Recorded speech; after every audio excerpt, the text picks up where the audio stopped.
angka 40-an ribu itu adalah angka yang berhenti ketika sistem kesehatan kolaps. Waktu itu kan kayak kita dengar 40 ribuan itu ya, 45 ribu, 41 ribu.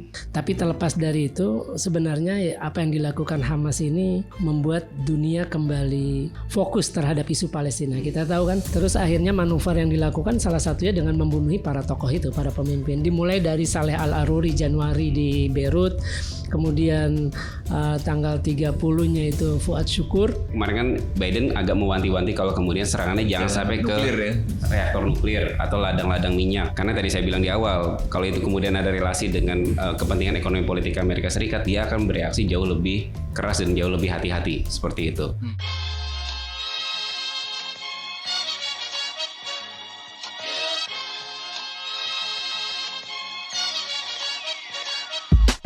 Podcast Bebas Aktif season ketiga episode ke-50, ada gue Raffi dan ada Mas Sofwan di sini. Kali ini kita akan bahas 1 tahun konflik di Gaza, invasi Israel ke Palestina. Karena kita tapping persis tanggal 7 Oktober 2024 dan setahun lalu banyak kejadian yang terjadi setelahnya. Kali ini kita kedatangan 2 tamu terhormat. Pertama ada Mas Agung dulu, ada Mas Agung in-house Middle East expert, in-house Middle East expert kita yang selalu siap sedia mengangkat telepon kalau ada konflik di Timur Tengah. Ya, tapi jangan angkat pager. Udah mulai. Oh iya. Ngomong-ngomong pager, Mas, ada orang yang baru pulang dari Libanon. Iya. Ada Mas Faisal Assegaf, seorang wartawan yang baru pulang ya, Mas, dari Libanon. Ngapain, Mas? Ngapain? Jalan-jalan. Jalan-jalan. Ya, saya dengar kabarnya sempat masuk penjara Hizbullah katanya, Mas. Bukan penjara Hizbullah sih. Saya ditangkap Hizbullah, masuknya penjara khusus teroris di Kementerian Pertahanan Libanon. Luar biasa. Tapi sudah bersama dengan kita. Tapi bukan kita yang membebaskan. Nggak, memang klaim ya. Memang kemudian tidak ada masalah ya setelah diselidiki. Oh, ternyata bukan agen apa gitu, terus wartawan gitu, ternyata wartawan mencari berita orang Indonesia gitu. Aman-aman. Berarti pas banget narasumber kita dua-duanya expert di Timur Tengah. Kondisi kemanusiaan lah di lapangan itu seperti apa? Paint us a picture gitu, set the scene untuk konflik ini selama setahun terakhir. Kondisi terakhir. Saya sih pernah ke Gaza 2012. Itu kondisinya memang udah menyedihkan. Artinya begini. Saya bertemu ada satu cewek namanya Hebaziat, umur 21 tahun, mahasiswi. Untuk di dunia Arab, umur 21 tahun belum menikah itu kan ini, apa sih istilah aib lah untuk keluarga. Nah, ketika saya tanya, kenapa belum menikah udah umur 21? Dia bilang, saya akan berdosa kalau saya menikah. Karena saya tidak bisa memberikan masa depan yang bagus untuk anak saya. Nah, itu gambaran waktu 2012. Apalagi sekarang. Kita tahu kan, terakhir itu kalau nggak salah PBB bilang 70% infrastruktur yang hancur di Gaza. Tapi terlepas dari itu, sebenarnya apa yang dilakukan Hamas ini membuat dunia kembali istilahnya fokus terhadap isu Palestina. Kita tahu kan setiap ini kan sebenarnya seperti sebuah sirkulasi ya. Ketika perang nggak ada, ya Erdogan yang rajin retorika juga diam. Kemarin juga cuma retorika doang kan, bahwa bilang Netanyahu Hitler, Israel itu Nazi. Cuma yang sangat saya sayangkan yaitu negara seperti Turki dan 12 negara berpenduduk mayoritas muslim lainnya, itu kan udah 13 yang punya hubungan diplomatik. Mereka tidak ada yang berani untuk memutuskan hubungan diplomatik dengan Israel. Padahal itu substansi untuk memberikan tekanan terhadap Israel. Seperti itu. Nah, ini kalau saya melihat ya, apa yang dilakukan pasukan Brigade Izzuddin Al-Qassam, sayap militer Hamas, atau bersama Saraya Al-Quds, sayap militer Jihad Islam, itu telah meruntuhkan pamor Israel sebagai negara yang kuat lah, Almighty. Itu sebuah aib. Pertama yang dilawan ini adalah milisi, bukan apple to apple negara dengan negara yang berperang. Yang kedua adalah ini milisi dari wilayah yang sudah di blokade Israel bersama Mesir sejak 2007. Jadi artinya udah 16 tahun tapi masih bisa ngelawan. Bahkan sudah setahun 3 tujuan yang ditetapkan Netanyahu untuk melakukan agresi ke Gaza itu tidak ada yang berhasil. Yang pertama menghancurkan Hamas dan milisi lainnya di Gaza, membebaskan semua sandera. Yang ada kan sandera bebas, ada yang udah jadi mayat dan lewat pertukaran tawanan. Yang ketiga adalah menjadikan Gaza sebagai wilayah demilitarisasi agar tidak lagi mengancam Hamas. Seperti itu. Mas Agung, 3 tadi tujuan Israel melakukan agresi di Gaza gitu. Tapi sampai sekarang rasa-rasanya belum tercapai. Apa faktor-faktor yang menyebabkan hal tersebut itu? Sekuat itukah Hamas atau jangan-jangan bukan itu tujuannya? Atau tujuannya memang menghancurkan sebanyak mungkin dan membunuh sebanyak mungkin orang. Tapi kan kelihatannya kayak gitu ya, maksudnya kayak gitu yang mana nih? Pola yang kemudian dilakukan oleh Israel itu adalah penghancuran total ya. Jadi satu hal yang kemudian saya lihat adalah Israel ini kan sebenarnya nggak terlalu paham banget tentang Gaza ya. Gitu kan. Jadi polanya adalah penghancuran total, bahkan kan modelnya adalah sekarang kalau dilihat tuh bentuknya membuat semacam enclave ya. Jadi dibuat kayak semacam tampon-tampon ya antara satu wilayah dengan wilayah lain itu terpisah. Ya, kayak di tepi barat kan. Betul, kayak tepi barat. Bahkan kalau lihat Abraham Accord itu juga modelnya enclaving semua. Ya, dan Gaza Bantustan itu kalau di model Afrika Selatan, apartheid Afrika Selatan itu namanya Bantustan. Nah, betul. Pola apartheidnya kelihatan banget gitu ya. Dan setujuan nanti mereka kan buat antara satu tempat ke tempat lainnya harus ada checkpoint satu dengan checkpoint yang lain. Artinya kan Israel sebenarnya juga nggak paham banget tentang wilayah ini sehingga mereka harus redraw wilayah ini. Makanya penghancuran total seperti itu. Bahkan kalau lihat dari pola-pola serangannya kan serangan dari utara ke selatan. Tapi ketika sudah sampai orang sudah mulai mengungsi di wilayah selatan, tiba-tiba dari selatan itu polanya nyerang ke utara. Makanya yang dari selatan itu masuk dari perbatasan Karem Shalom, kemudian masuk ke perbatasan, akhirnya naik lagi ke utara kan serangannya. Jadi saya ngeliatnya kayak model sandwich, dikepung dari atas, kepung dari bawah. Nah, jadi modelnya penghancuran total seperti itu. Nah, yang kedua memang kan ini ada masalah, nanti mungkin Mas Faisal lebih clear untuk membahas terkait dengan politik domestik gitu kan. Ada tantangan ketika politik domestiknya Israel juga kan ini ya Netanyahu juga pengen reign of power, tetap stay dalam posisi status quo dia sebagai pimpinan. Sehingga polanya adalah ya Hamas juga model asymmetric warfare itu kan kelompok yang dianggap lebih lemah itu akan punya kecenderungan untuk memperpanjang masa perang. Ya kan dia nggak mau perang dalam jangka waktu pendek. Strateginya strategi prolonging war gitu kan. Harus di-drag terus gitu ya. Ya betul gitu lah. Dan di sering berjalan ini kan perang ini kan permainan heart and mind ya. Jadi betul banget tadi kemudian disampaikan bahwa apa yang dilakukan oleh Hamas ini sebenarnya attract dunia nih, bahwa cerita tentang normalisasi tiba-tiba semua berpindah 180 derajat kembali lagi ke fokus bahwa ada loh kelompok atau ada loh sebuah bangsa yang masih belum mendapatkan let's say kemerdekaan yang masih ditindas. Bahkan retorikanya sekarang lebih kuat ya, genosida, apartheid itu menjadi diskursus yang sekarang lazim dibicarakan gitu. Kalau dulu ngomong itu antisemit langsung gitu dan kurang populer ya. Tapi kalau sekarang kita melihat orang kayak terbuka matanya gitu loh. Oh iya, kemarin kan ada buku bagus tuh keluar dari siapa? Ta-Nehisi Coates. Ini pemikir selebriti gitu di Amerika Serikat gitu ya. Yang dianggap sebagai salah satu pemikir utama di Amerika Serikat hari ini tuh baru keluar bukunya kan. The Message, dan itu clear sekali dari dia itu pernah ngisi acara gitu di Amerika Serikat, lalu di scold gitu, dibantah dan dicaci gitu sama cewek Palestina. Terus habis itu ini bagusnya orang ini nih, menarik nih. Dia bukannya marah terus malah mikir, jangan-jangan memang bener yang disampaikan gitu kan ya. Terus dia merenung sekian lama, terus kemarin beberapa waktu yang lalu dia ke tepi barat. Dan dalam pengalamannya di tepi barat itu langsung clear. Ini jelas yang jahat siapa.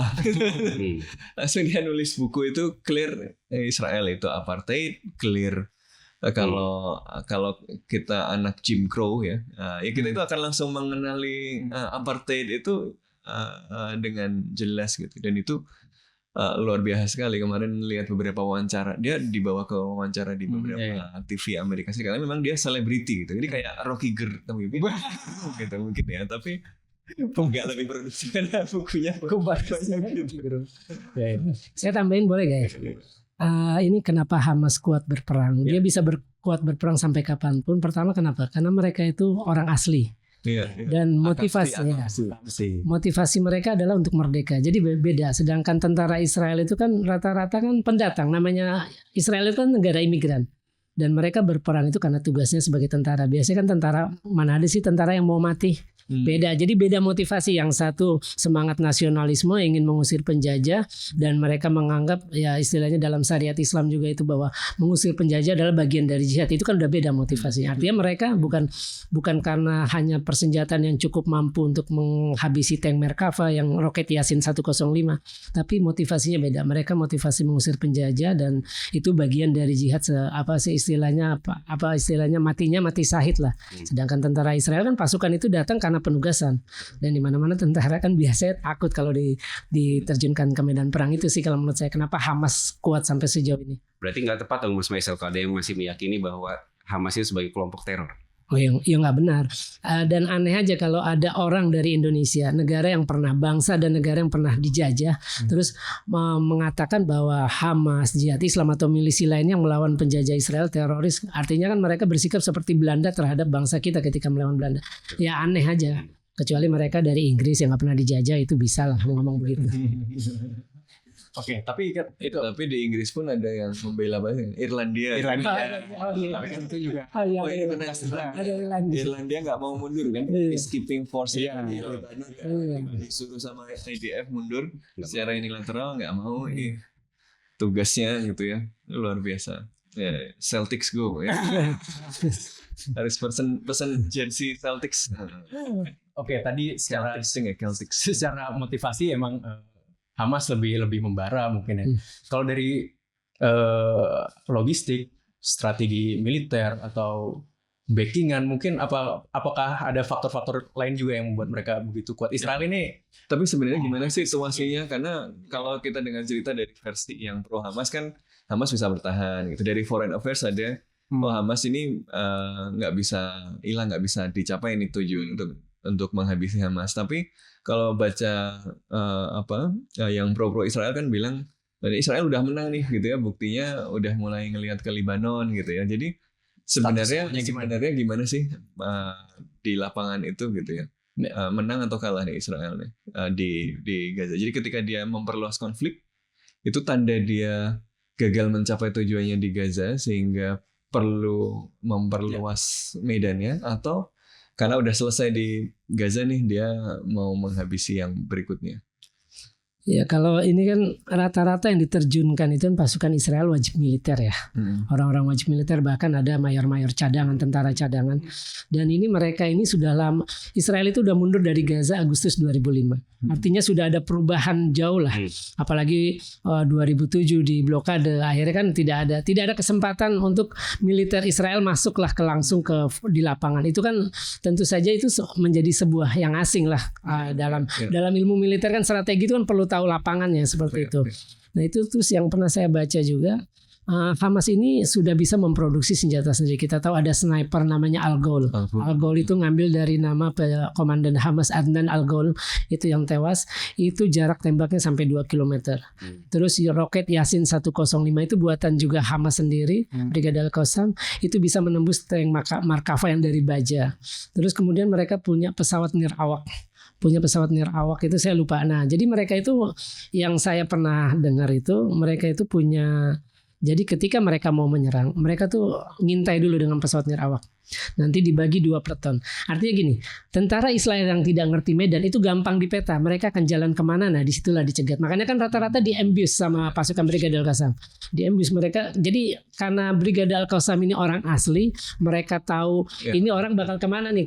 Karena mereka tahu peta lapangan ini bakal jalan kemana. Itu mereka bagi 2, kalau nggak salah tiap hari itu saya lupa. Ada 2 peleton itu diturunkan untuk setelah ada hasil intaian dari pesawat pengintai itu, laporannya, nah akhirnya diterjunkan ini bahwa posisi misalkan pasukan Israel panzer tanknya ada di sini, nah di sini ini kondisi jalannya begini atau ini, nah itulah yang dimanfaatkan. Belum lagi mereka memanfaatkan reruntuhan bangunan, kan kebanyakan muncul dari situ ataupun dari terowongan. Nah itu yang akhirnya kan kita lihat ketika Brigade Al-Qassam tiap hari merilis video itu jelas ada yang nembak, ada sasaran, ada ledakan. Sebaliknya ketika IDF melansir kegiatan pasukannya itu kan kegiatan yang mereka nembak peluang kosong, nggak kelihatan, nggak ada musuhnya. Ya, Seperti itu. Jadi Tuhannya kayaknya memang nggak ini ya. Memang kan keunggulan Israel di airstrike ya. Iya. Airstrike. Betul. Ya dari bom-bom itu gitu yang kena sebanyak mungkin orang dan sebanyak mungkin bangunan itu gitu. Iya. Dan makanya juga kemudian kalau pola Israel itu kadang-kadang ini ya, pernah belajar dari perang operasi Kaslit 2008-2009 itu, dia nggak mau mundur duluan. Kalau mundur itu berarti adalah mundur kalah. Gitu. Makanya kemudian yang menarik adalah setiap digempur-gempur tiba-tiba yang tadi Mas Faisal cerita muncul lagi di sini, video keluar di sini, artinya kan Hamas nggak hancur-hancur benar. Gitu ya. Tapi di sisi yang bersamaan walaupun sekarang eskalasinya dalam tensi serangannya lebih menurun ya, tapi di sisi yang bersamaan kan Israel juga akhirnya menghadapi perang yang sifatnya multifront ya. Di utaranya mereka digempur sama Hizbullah, tembak-tembakan juga sama Iran dan demikian ya kan, ditambah lagi juga kan ada Houthi juga kemudian. Nah ini juga kemudian akhirnya mereka juga menghadapi front yang agak banyak nih akhirnya seperti itu, dan akhirnya polanya yang memperpanjang perang seperti itu sih. Dan karena itu butuh jaminan dari Amerika Serikat kan. Butuh jaminan dari Amerika Serikat, dan relatif kan Amerika Serikat ini kan aktor yang kalau sudah pertama mereka responnya jauh lebih cepat kalau itu terkait dengan ekonomi politik. Misalkan dalam konteks Houthi, mereka jauh lebih responnya lebih cepat loh, lebih satset lah, gitu kan. Karena memang kan Houthi itu menyerang wilayah-wilayah jalur perdagangan, gitu kan. Apalagi kalau kemarin juga cukup cepat dalam konteks diplomasi kan, dalam konteks yang bulan April antara Iran dengan Israel. Kan ada ancaman Iran perihal masalah Hormuz kan. Nah, karena ada ancaman Hormuz itu yang akhirnya Amerika jauh lebih cepat. Nah, ketika sudah bicaranya Palestina Israel ini kan sebenarnya nilai ekonominya juga sebenarnya menurut saya itu nggak terlalu besar banget gitu ya. Nggak ada potensi minyak, nggak ada potensi apa segala macam. Ada gas katanya ada gas di laut Mediterania segala macam. Tapi kan itu masih proses eksplorasi dan segala macam ya. Nah, tapi dia kan lebih ke faktor nilai, faktor norma dan seterusnya. Dan perang berkepanjangan ini gimana hubungannya dengan prospek perdamaian? Sejauh ini udah ada usaha-usaha apa yang kira-kira gimana nih yang dilakukan? Pertukaran tahanan atau banyak ya rencana-rencana mediasi, perdamaian, negosiasi dan lain-lain. Tapi sekarang kondisinya gimana dengan tadi kondisi perang terkini?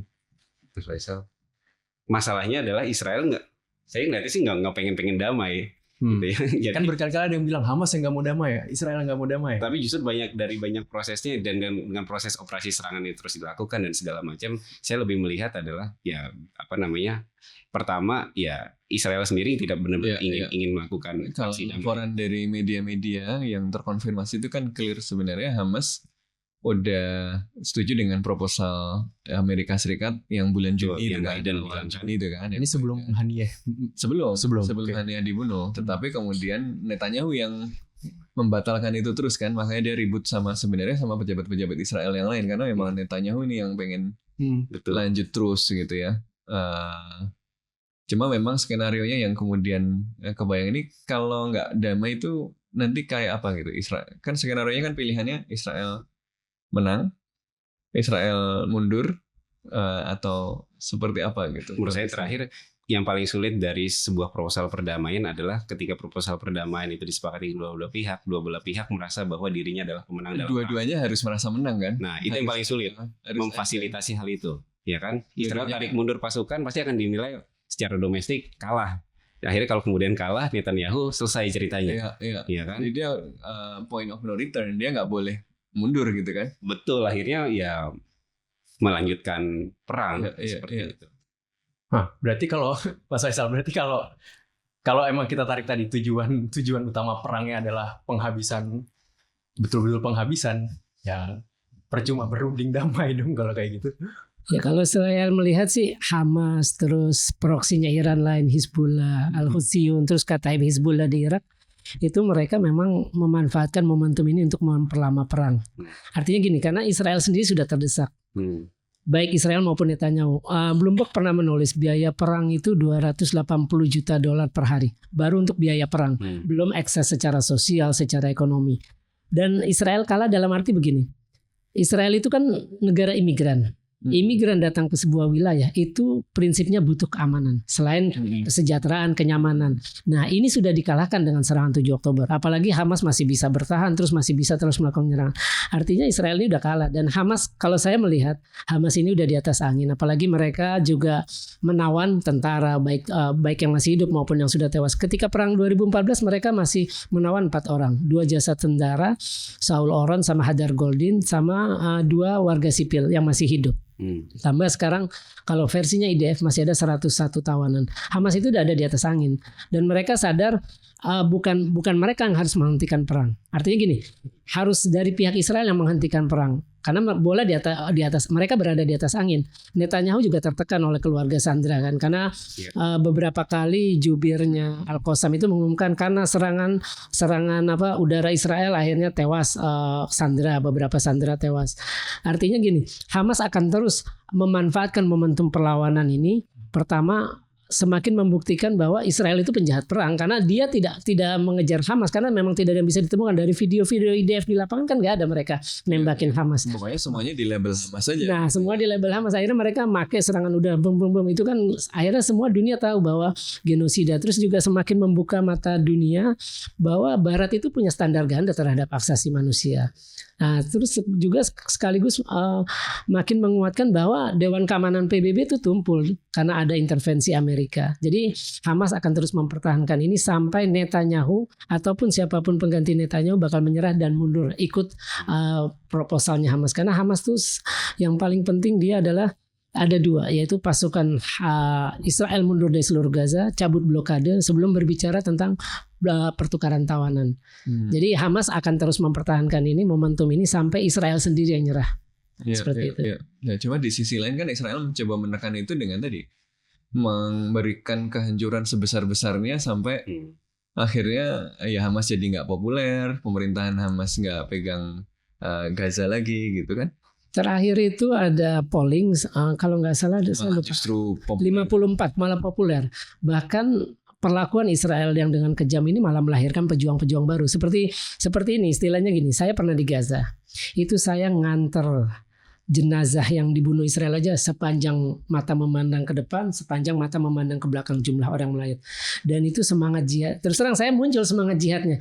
Apalagi anak-anak yang menjadi korban, lihat bapaknya tewas, ibunya tewas, saudara kandungnya tewas. Itu kan hanya melahirkan ya tanda kutip ya pejuang, walaupun juga penuh dendam kan. Tapi kan mereka ada motivasi untuk melakukan perlawanan, karena Israel menghentikan perlawanan dengan membunuh orang itu justru seringkali kembali kan ya gitu. Adnan Al-Ghul dibunuh jadinya malah punya sniper gitu. Tokoh-tokoh itu dibunuh malah memunculkan tokoh-tokoh baru lagi gitu ya.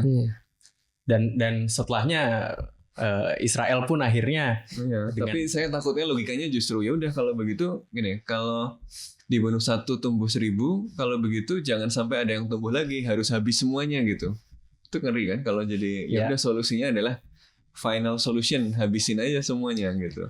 Dan ngabisinnya ternyata nggak cuma di Gaza doang, Mas. Berarti mereka juga melakukan perluasan serangan, karena setelah Gaza kita juga udah bahas di podcast ada ledakan pager di Libanon yang walaupun Israel juga nggak ngaku ya, cuman dugaan kuat menunjuk ke arah hidungnya Israel. Terus belakangan juga akhirnya Israel melakukan inkursi ya ke Libanon Selatan untuk melawan Hizbullah. Dan ya saya mau coba memahami motivasinya Israel, Mas Agung. Kenapa mereka konflik di Gaza itu udah betul-betul melelahkan tadi makan banyak biaya, banyak nyawa.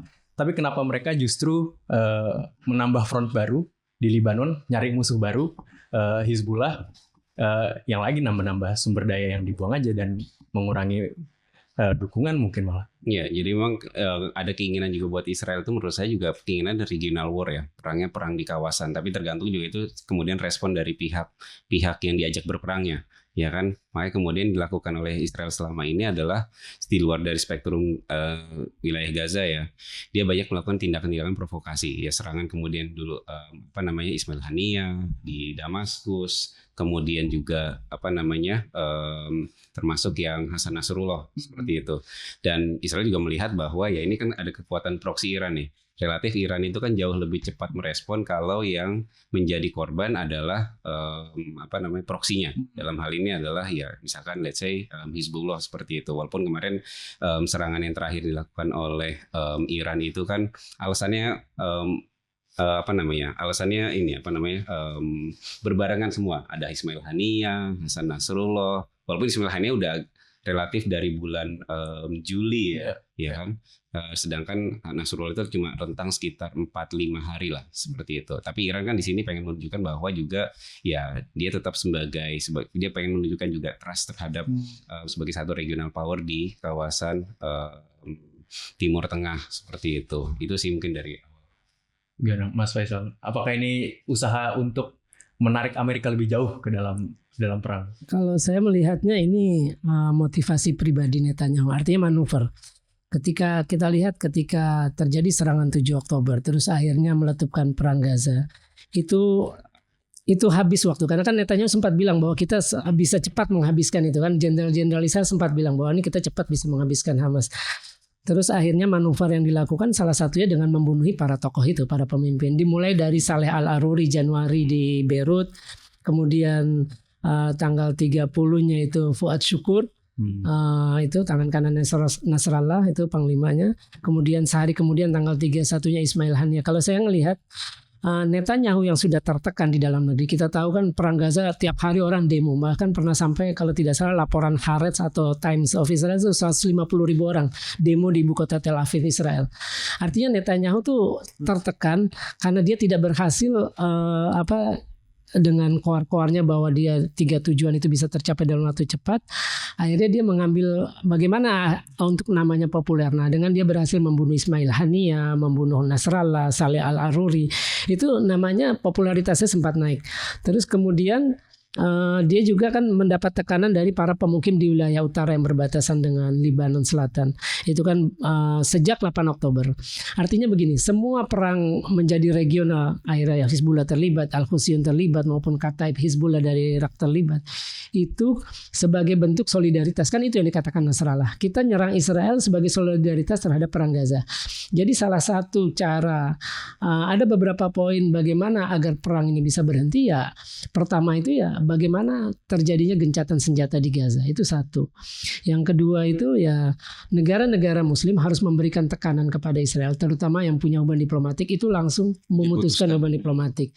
Terus kemudian poin ketiga adalah bagaimana Amerika bisa meyakinkan Netanyahu untuk tidak lagi melanjutkan perang, karena kan Amerika juga punya kepentingan ini mau pemilu kan. Nah itu yang sulit sih sebenarnya seperti itu. Iya. Dan yang memang banyak orang kecewa termasuk di Amerika sendiri, kayak Nicholas Kristof itu kan baru nulis di New York Times atau di Foreign Affairs ya, soal bagaimana Amerika Serikat, pemimpin Amerika Serikat yang sekarang itu nggak punya leadership sama sekali, karena kemudian ya dia didikte oleh Netanyahu gitu loh. Padahal Amerika Serikat sebenarnya bisa punya leverage untuk memaksa kegilaan Netanyahu itu berhenti gitu. Tapi Biden ini emang somehow sangat Zionis ya. Kita ternyata tahun 1982 ini saat Reagan yang Republikan aja telepon ke Israel, ini Holocaust ini gitu ya. Kalian berhenti gitu ya. Terus si Biden muda aja posisinya adalah habisin aja itu termasuk wanita dan anak-anak gitu loh. Jadi emang sangat Zionis gitu dari dulu gitu ya.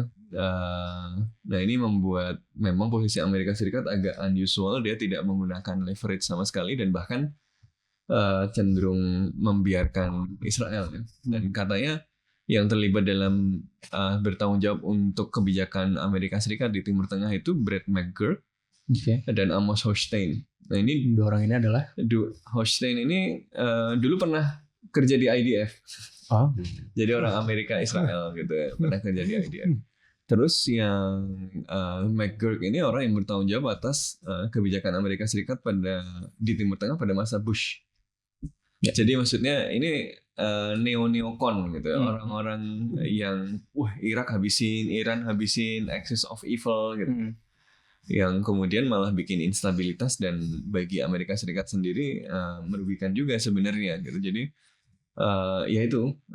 kita berada pada titik sejarah di mana pengambil kebijakan Amerika Serikatnya itu memang lagi yang sangat nggak rasional gitu bahkan gitu. Dan ini yang membuat konflik ini jadi panjang. Sebenarnya Amerika Serikat kalau kan ada laporan-laporan dari Israel sendiri kan, kalau Amerika Serikat stop kasih senjata, dan ini sebenarnya bukan untuk kemanusiaan juga. Amerika Serikat itu kan punya hukum Leahy Law itu.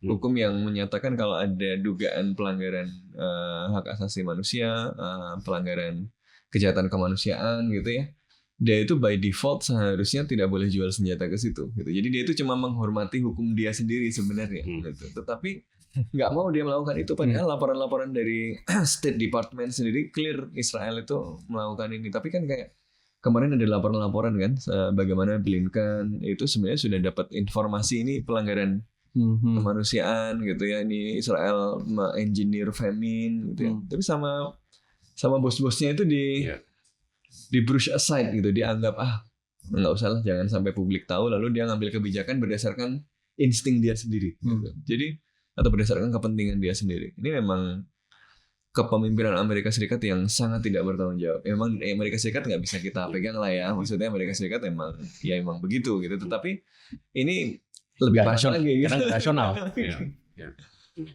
Dan Netanyahu memframe konflik ini juga dalam, apalagi dengan meluasnya konflik ini menjadi konflik regional ya, dengan diserangnya Libanon. Ya, jadi black and white kan. Jadi black and white karena Iran dan Western civilization. Itu jadi posisi Amerika kayaknya justru lebih mudah untuk milih ini kan, milih si kubu. Dipaksa jadi begitu. Dan ya berarti karena kalau nggak ada jaminan Amerika Serikat, Israel ya nggak bisa ngelawan Iran lah. Jumlah penduduk aja jauh banget gitu kan. Kalau Amerika Serikat nggak ikut, nggak jamin, nggak ngasih senjata, Israel nggak mungkin ngelawan Iran. Jadi kalau Israel itu memulai perang dengan Iran, artinya Amerika Serikat kasih lampu hijau, udah sesimpel itu aja. Apakah Amerika Serikat akan memberi lampu hijau? Gantian. Oke. Jadi kalau kemudian saya lihat sih dalam ini tergantung ya, kemudian target serangannya Israel itu seperti apa. Ya, kalau kemudian makanya kemarin kan Biden agak mewanti-wanti kalau kemudian serangannya jangan sampai ke reaktor nuklir atau ladang-ladang minyak. Karena tadi saya bilang di awal, kalau itu kemudian ada relasi dengan kepentingan ekonomi politik Amerika Serikat, dia akan bereaksi jauh lebih keras dan jauh lebih hati-hati seperti itu. Nah, makanya pun request sifatnya lebih khusus. Walaupun tadi Israel tujuannya adalah memang memprovokasi. Kalau kemudian dikenakan ada ladang minyak dan ladang nuklir, misal seperti itu, berarti kan ini akan eskalasinya akan makin kencang, dan yang kedua akan makin panjang. Dan itu yang tadi ini diinginkan oleh Netanyahu-nya sendiri seperti itu. Nah, makanya tapi dari pihak Amerika Serikatnya, walaupun memang mereka punya selalu mendukung Israel demikian adanya, tapi mereka juga akan memilah dan memilih juga nih. Kalau kemudian efeknya jangan sampai punya trickle down efeknya jauh lebih besar terhadap Amerika Serikat. Karena kan kalau kemudian Iran juga memberikan analisis bahwa kalau kemudian diserang adalah ladang-ladang tersebut, berarti salah satu yang kemudian akan dilakukan oleh Iran adalah memblokade Hormuz. Kalau Hormuz diblokade, Hormuz itu kan 60% jalur perdagangan gas dan minyak global, ya kan? Dan itu dikuasain oleh, walaupun ada aturan internasional sebenarnya Iran nggak berhak untuk menguasai, tapi kan itu selat Iran itu ada di situ gitu loh. Kecil sekali gitu. Kalau Iran menutup daerah itu, maka dia efeknya secara global sangat masif. Ada dua pintunya Samudra Hindia itu, Hormuz dan Selat Malaka. Jadi kalau salah satunya ditangkap itu, yaitu kalau bahasanya Tommy Pires itu meletakkan pisau di leher Venesia. Sebuah power waktu itu. Ini meletakkan pisau di leher Amerika Serikat. Seperti itu. Nah, kalau dari sisi Iran gimana Mas Faisal? Mereka juga melakukan serangan walaupun akhirnya di-intercept ya rudal-rudalnya. Iya, kalau saya sih melihat begini ya. Amerika tentu nggak mau ini perang lebih besar. Kita lihat ketika Rusia melakukan invasi ke Ukraina, itu kan semakin menunjukkan bahwa Dewan Keamanan itu bukan struktur yang adil. Ketika Rusia terpojok dengan berbagai Amerika sadar nggak mungkin dia ngeluarin resolusi memberi sanksi ke Ukraina atau seperti yang mereka lakukan kepada Saddam. Nah ini di belakang Iran kan ada Rusia. Saya yakin Amerika juga tidak akan mau karena dengan ketika Rusia Ukraina aja kan harga gandum langsung meledak, terus harga gas juga langsung melonjak. Saya yakin Amerika tidak mau. Jadi kalau saya melihat Iran menyerang Israel kemarin itu, mereka ingin membuktikan keseriusan mereka bahwa mereka membuat rule of law yang baru dalam konflik dengan Iran. Kita tahu ketika menyerang 13 April sebagai balasan serangan ke konsulat Iran di Damaskus, Iran kan sudah menyatakan setelah serangan itu bahwa kami akan membalas setiap warga atau kepentingan kami yang ditarget oleh Israel, dibunuh oleh Israel atau disasar oleh Israel. Nah itu mereka buktikan. Artinya ketika serangan 13 April itu kan yang dipakai peluru-peluru kendali lama lah. Bukan peluru kendali yang canggih. Nah, sedangkan yang sekarang ini mereka pakai malah Fatah 1 atau Fatah 2 yang itu hypersonic. Dalam 11 menit itu udah nyampe ke Israel yang jaraknya sekitar 2000 km. Nah, terkait kalau saya ngelihat kenapa Amerika terus-terusan membela Israel itu pernah ada buku yang ditulis oleh dua profesor Amerika, John Mearsheimer kalau tidak salah. Mearsheimer ya, dengan satu lagi itu kan tentang kekuatan lobby Amerika kan. Dia di dalam buku itu lobby Israel di Amerika ya kan, di situ dia bilang ada istilah Israeli firsters. Orang-orang Yahudi yang pro-Zionus atau orang-orang non-Yahudi yang pro-Zionis, dan mereka berkuasa di militer, di politik, di media, di keuangan termasuk menguasai Wall Street juga. Saya rasa ya seperti itu Amerika. Apalagi dia mau pemilu, terus juga tekanan ekonomi juga makin besar, apalagi setelah Rusia, terus kemudian kita baru juga pulih proses pemulihan COVID, pasti Amerika tidak akan mau perang lebih besar, apalagi mengarah ke perang dunia. Tapi di sisi lain Israel perlu membalas gitu kan. Jadi mau membalas tapi sebesar apa, seperti apa gitu kan. Ini kan kayak chicken game ya. Kalau game theory itu kan chicken game. Mau tabrakan, semua orang nggak mau tabrakan karena kalau tabrakan sama-sama mati. Tapi yang mundur duluan kalah gitu. Jadi sama-sama ngebut, cuma siapa yang mundur duluan yang kalah gitu. Tapi kalau nggak di stop mati semua gitu. Nah ini yang kita lihat nih yang terjadi ini tabrakan atau ada yang kemudian akhirnya mundur. Ini situasi yang sangat memang mengkhawatirkan ini sih, mengerikan ya. Siapa yang akhirnya mundur duluan gitu. Tapi berarti apakah kemarin serangan rudal dari Iran walaupun diintercept Israel itu bentuk eskalasi yang signifikan? Karena di beberapa episode juga kita selalu bilang ya, ada pejabat tadi Ismail Haniyeh itu dibunuh di Tehran, terus beberapa pejabat Iran yang dibunuh juga, tapi nggak ada eskalasi yang signifikan dari Iran. Tapi kalau kita melihat dari konteks itu, yang dilakukan Iran kemarin mengirim rudal itu kita bisa lihat sebagai eskalasi yang signifikan atau enggak. Itu cuma simbolisme aja untuk unjuk gigi, gue bisa nih biar mereka takut, deterrence, atau emang serius ini ajakan untuk perang. Seberapa besar probabilitas perang beneran terjadi antara Israel dan Iran? Saya kira ya itu serius sih mereka, karena tadi dilihat dari mereka menggunakan peluru kendali balistik hypersonic juga. Itu terus kemudian kemarin saya ngecek di medianya Iran, sejak semalam itu Iran udah standby peluncur balistiknya lagi. Jadi ketika Israel nyerang langsung mereka menyerang balik. Jadi nggak nunggu waktu. Semalam itu saya cek di IRNA ada, di Tasnim ada, di Meher ada. Itu mereka sudah siap. Artinya mereka serius. Rule of game yang baru yang mereka tetapkan April lalu, mereka akan komitmen dengan itu. Iya itu tadi kalau menurut saya serius dalam arti bukan mengeskalasi mau perang gitu, tapi bahwa serangan itu menunjukkan bahwa mereka mengirimkan pesan saya punya kapabilitas lah. Kalau mau perang ayo perang gitu. Tapi sebenarnya nggak mau perang, itu di chicken game. Tapi sekarang bedanya kartunya, kalau kemarin ya pas serangan Haniyeh dan macam-macam itu kartunya di Israel, karena kalau Iran nggak bales yang kalah Iran gitu kan. Nah, ini setelah Iran membalas gantian nih. Sekarang di Israel nih, kalau dia nggak bales dia kalah. Tapi kalau dia bales ada risiko sama-sama perang besar hancur gitu. Jadi ini makanya dia perlu perlu asuransi dari Amerika Serikat tadi. Kalau Amerika Serikat ngasih asuransi, I got your back gitu. Kalau Iran balas dan in worst case beneran ada perang, gue bantuin. Nah itu baru dia akan maju. Tapi Amerika Serikat kan kemudian ngasihnya eskalasi dikit, tapi jangan terlalu aneh-aneh. Dia kasih Tapi anehnya memang gitu, gosipnya Biden ngasihnya kompensasi. Kalau nggak nyerang minyak, kalau nggak nyerang militer, kasih tambahan senjata lagi lah, dia pakai lagi untuk bunuh di Gaza atau di itu kan. Nanti digunakan dia untuk narik supply lagi gitu. Saya ngeliat sih emang peluang retaliasinya masih sangat besar ya. Tapi di sini bersamaan kalau kemudian sampai kepada perang di pola Timur Tengah ini kan menarik ya. Jadi belum ada perang yang memang dilakukan oleh negara yang tidak berbatasan secara langsung. Jadi semuanya adalah berbatasan secara langsung. Semua perang-perang Timur Tengah itu semua berbatasan darat. Gitu ya. Jadi Iran dengan Israel ini kan harus melalui beberapa negara kan. Bisa lewat Suriah, bisa lewat Yordan gitu kan.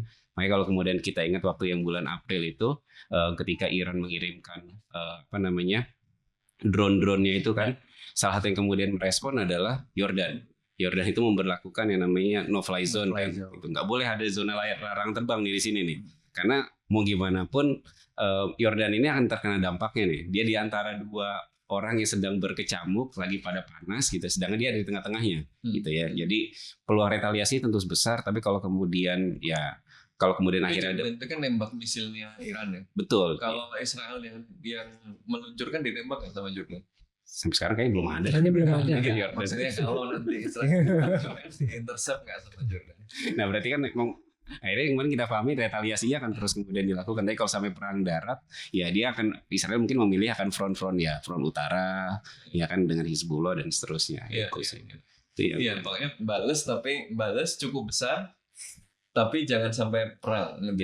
Nah nanti kartunya balik lagi kalau Israel balas dan besar. Nanti sekarang Iran lagi yang ditantang jadi chicken kan, balas nggak, berani balas nggak? Nanti gitu aja terus sampai jadi perang gitu. Itu chicken game begitu. Jadi ya. Akhirnya tadi Mas Wawan bilang akhirnya dibuatnya black and white gitu loh. Kalau yang Gaza ini kan cenderung malah dukungan internasionalnya malah pro-nya terhadap Gaza, terhadap masyarakat Palestina, masyarakat globalnya. Lepas dari yang polanya ini ya, negara-negara besar ya.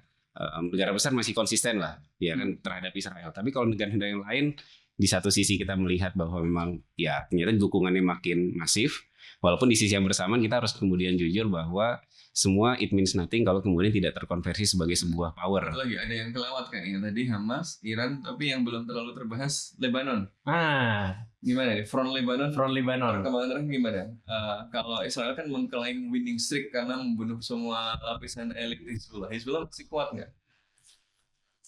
Kalau saya lihat sih masih kuat. Pertama, saya tuh pernah 2007 ke Lebanon, termasuk ke basis Hizbullah di Qona, di Marjayun, terus sampai ke Sungai Litani saya waktu itu. Dan mereka memang punya bunker di sana, banyak bunker Hizbullah. Nah kemarin itu kemarin malam itu Hizbullah Hizbullah untuk membuktikan bahwa mereka tetap kuat, mereka tetap ada, mereka tetap eksis itu tidak terpengaruh dengan kematian Hasan Nasrallah ya, mereka berhasil menembakkan lusinan kalau nggak salah roket ke Haifa dengan Tiberias. Kalau nggak salah di Haifa tuh kena nama restoran terkenal kalau nggak salah Maxim ya, 9 luka. Iya kafe ya. Jadi saya kira ya itu tadi. Motivasinya yang beda. Kalau di Syiah itu kan apa sih konsep wilayatul faqih ya. Ketika apa kata imamnya ya dia harus taat sampai harus loyal sampai darah penghabisan kan seperti itu. Jadi mereka kan saya kira ya itu tadi beda motivasinya. Hizbullah menyerang itu kan sebagai bentuk solidaritas terhadap Palestina. Itu kan kita lihat kalau pejuang-pejuang Hizbullah tewas kan pengumuman resminya Road to Jerusalem. Tarik ila Al-Quds kan itu pasti bacaannya itu, artinya mereka motivasinya itu untuk membela Palestina. Kenapa mereka membela ya itu karena di situ ada Al-Quds, artinya ada semangat agama di situ dalam membela Palestina. Saya pikir ya itu yang tidak membuat Hizbullah bakal mati, apalagi kan Hizbullah ini kan milisi Syiah terkuat di Timur Tengah dan mereka ini proksi Iran yang paling kuat karena lebih tua kan, tahun 82 dibentuk dan Iran lebih mudah mengirim persenjataan itu ke Hizbullah ketimbang ke Hamas ataupun jihad Islam. Tapi justru karena itu kan mau dihabisin gitu. Jadi salah satu alasan kenapa Amerika Serikat kemudian masih terus memberikan dukungan pada Israel karena di satu sisi dia berharap juga Israel berhasil menghabisi Hizbullah kan gitu ya. Jadi kemarin bahkan ada dari Politico itu laporan para pemimpin Amerika Serikat sebenarnya ingin memanfaatkan momentum ini, melemahnya Hizbullah ini dengan mendorong presiden baru, kan? Pemilihan presiden baru di Lebanon yang bisa lebih dikendalikan, gitu kan. Jadi dan Israel mungkin juga tujuannya bukan karena kalau mengalahkan Hizbullah langsung susah, yang dia lakukan adalah memicu perang saudara lagi di Lebanon, kan? Karena Lebanon kan sectarian lines-nya kuat tuh. Jadi kalau Hizbullah bisa dilemahkan, musuh-musuhnya Hizbullah melihat kesempatan untuk mengubah peta kekuatan, lalu Hizbullah akan diserang oleh kelompok-kelompok domestik gitu ya, yang kemudian membuat Hizbullah nggak bisa ngancem Israel lagi gitu kan. Salah satu yang dibayangkan begitu. Endgame utamanya kalau bisa dihabisi, kalau nggak bisa dibuat sibuk dengan dilemahkan dia kemudian bisa di-drag melalui konflik internal di Lebanon. Ya. Oke. Kita udah ada di akhir pembicaraan gitu ya. Saya mau menutup dengan pertanyaan reflektif ke teman-teman semua. Setahun sudah semenjak 7 Oktober 2023 udah banyak mekanisme internasional, usaha perdamaian, tapi konflik terus lanjut, bahkan diperluas ke berbagai wilayah lain oleh Israel gitu. Kalau dari Mas Faisal dulu mungkin, gimana Mas Faisal melihat prospek akhir dari konflik ini? Seperti apa rasa-rasanya ini akan berakhir? Apakah akan ada tekanan internasional yang begitu kuat kepada Israel, termasuk dari negara-negara Barat misalnya? Atau justru lebih mungkin ketika rakyat Israel sendiri dari domestik menjatuhkan rezim Netanyahu? Ya, kalau saya pribadi ya, saya menulis proposal tesis itu 2008 setelah berakhirnya konferensi Annapolis. Konferensi terakhir yang mempertemukan pemimpin Palestina dan Perdana Menteri Israel waktu itu ya 2008 itu berarti Mahmud Abbas dengan Ehud Olmert waktu itu kan di Annapolis. Nah, itu saya masih percaya sampai sekarang bahwa Palestina yang merupakan sumber konflik di Timur Tengah. Karena kan semua kan ngelihat ke Al-Aqsa-nya sebagai kiblat pertama, tempat Nabi Isra dan kemudian Mi'raj. Saya percaya sampai kalau dalam konteks negara ya Palestina itu cuma negara hayalan. Cuma saya mengharapkan Indonesia sebagai negara terdepan yang dalam mendukung Palestina, ya saya berharap Presiden terpilih mendatang Prabowo Subianto itu berkunjung ke Gaza. Karena kan dia udah punya wacana, melemparkan wacana akan mengevakuasi 1.000 pasien. Saya kira ya itu gongnya bakal makin besar kalau Prabowo yang menjemput secara simbolis langsung di sana. Itu juga menunjukkan bahwa kita sebagai negara yang pernah dijajah, kita menunjukkan solidaritas di lapangan langsung, bukan hanya di diplomasi, di lapangan langsung dengan mengirim presiden, dan itu pasti sangat bersejarah. Dan Soeharto aja ke Bosnia. Nah itu ya kan, mertuanya aja ke Bosnia. Ini kan saya lihat karena latar belakang Pak Prabowo sebagai tentara, apalagi dari Kopassus. Tapi mertuanya juga ngirim senjata.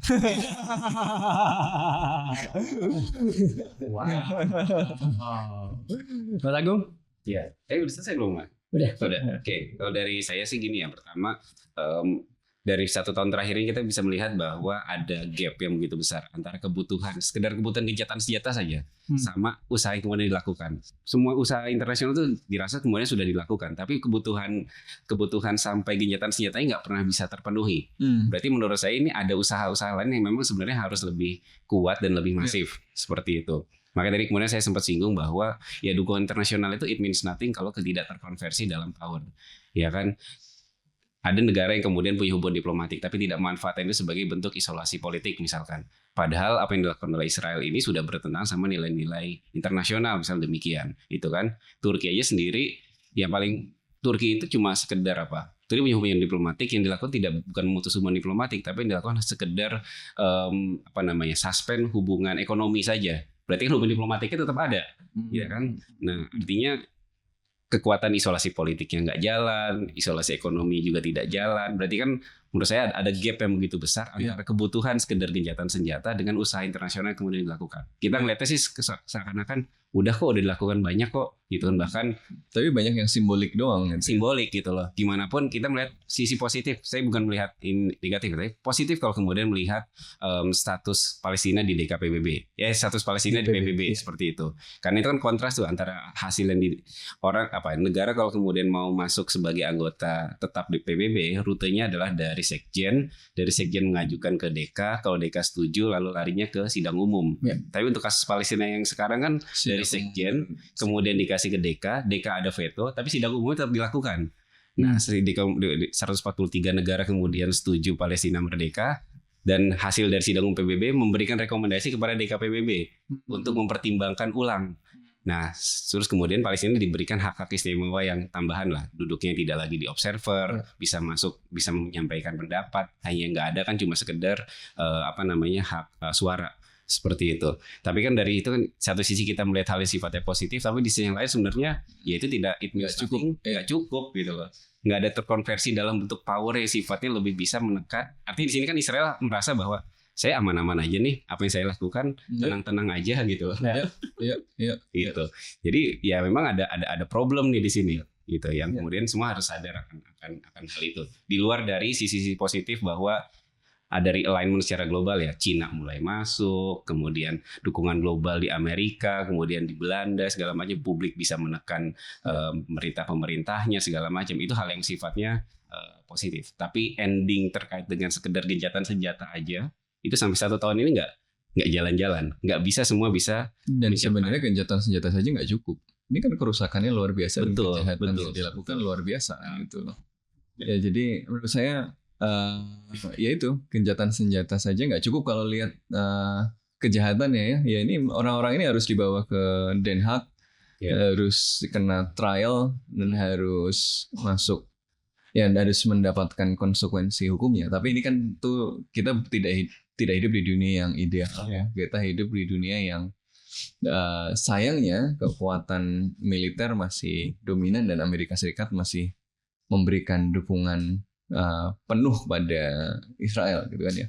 Maka kemudian menjadi penting untuk kita melakukan semua yang bisa kita lakukan. Ini analisis macam-macam soal strategi, taktis, siapa menang, siapa kalah dan macam-macam itu secondary. Yang penting ini sekarang ratusan ribu orang tewas gitu, dan dalam jangka pendek yang penting bagaimana kemudian kita menghentikannya, dan bagaimana kemudian ya ke depan kita tidak membiarkan ini terjadi lagi dengan apa? Dengan mengenali dan memiliki panduan moral dan sekaligus praktik yang dilandasi panduan moral itu yang jelas. Ya, katakan apartheid adalah apartheid, katakan genosida adalah genosida, dan hukum internasional yang dengan jelas melarang keduanya harus punya gigi untuk mewujudkan itu. Jadi ICC kalau mau mencegah pembantaian segera keluarkan arrest warrant sekarang. Sip. Terima kasih Mas Faisal. Sama-sama. Terima kasih Mas Agung. Sama. Terima kasih teman-teman penonton. Jangan lupa follow sosial media kita di @kontekstualcom. Subscribe juga di YouTube kita Kontekstual. Kita ketemu lagi di podcast Bebas Aktif episode selanjutnya.